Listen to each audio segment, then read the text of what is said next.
जवान हो गए। नवीरा इधर से कॉलेज जाए या वहाँ से क्या फ़र्क पड़ता है, जब करना ही है तो देर क्यों करें।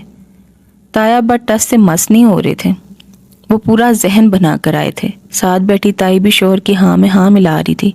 वो नहायत धीमे मिजाज की खातून थी जो ताया की सख्त तबीयत के साथ बहुत सब्र से गुजारा करती आती थी। तुम कोई लंबी चौड़ी तैयारी ना करो, बस बच्ची को उसकी ज़रूरत का कुछ सामान दे दो, बाकी तो सब है हमारे पास, ताया जी ने भाई को तसल्ली दी। नवीरा कॉरिडोर में खड़ी सब कुछ सुन रही थी। उसने आहद को मैसेज किया, तुम जानते हो ताया जी तारीख लेने आए।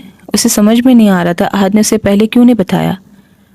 अब तो उनकी मुख्तसर ही सही मगर रोज़ बात होती थी। आहद की 2 बहनें भी थी। सना कुछ नादान थी मगर हिरा से तो उसका बहन वाला प्यार था, उसने भी भनक तक लगने नहीं दी। पापा कह तो रहे थे वो जल्दी रुखसती जाते हैं, तुम इनकार कर सकती हो। आहद का जवाब उसे मज़ीद उलझा गया।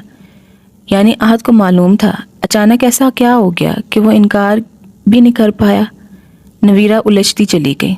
तुम एमफिल करना चाहती हो इसलिए कह रहा हूँ, शादी के बाद पढ़ना मुश्किल हो जाएगा। आहद को खुद ही अपने जवाब की बदसूरती का अंदाज़ा हो गया था, इसलिए झट अगला मैसेज किया, हमारी मर्जी तो बाद में आती है कि बड़ों को अचानक क्या सूझी। नवीरा ने जवाबन मैसेज किया।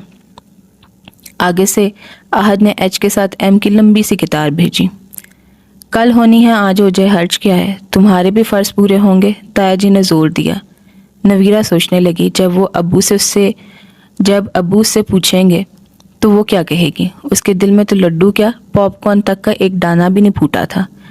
क्या था जो आहद ने रात उसे फ़ोन करके ताया जी का इरादा बता दिया होता, पहले उसे कायल किया होता, कुछ इतने बड़े फैसले पर तसल्ली दी होती।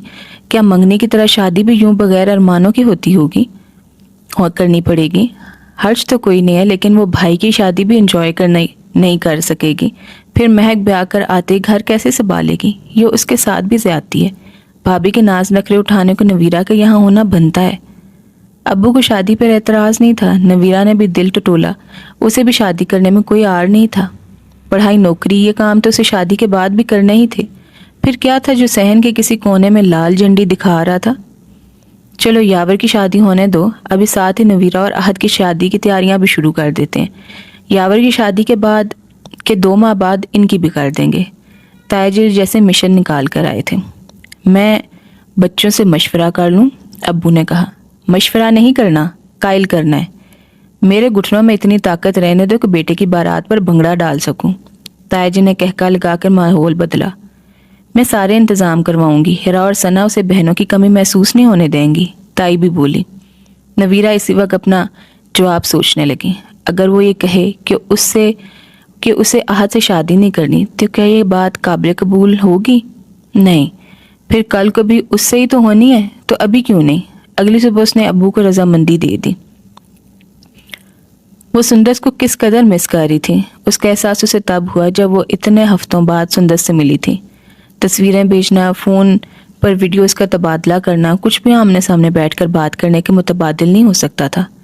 आज़म तकनीकी सामान फराहम करने का काम करता था। छुट्टी के बाद दफ्तर ज्वाइन किया तो दूसरे शहर के कुछ विजिट्स मुंतज़िर थे। वो 1 हफ्ते के लिए अपनी टीम के साथ दूसरे शहर इक्विपमेंट्स इंस्टॉल करने चला गया था।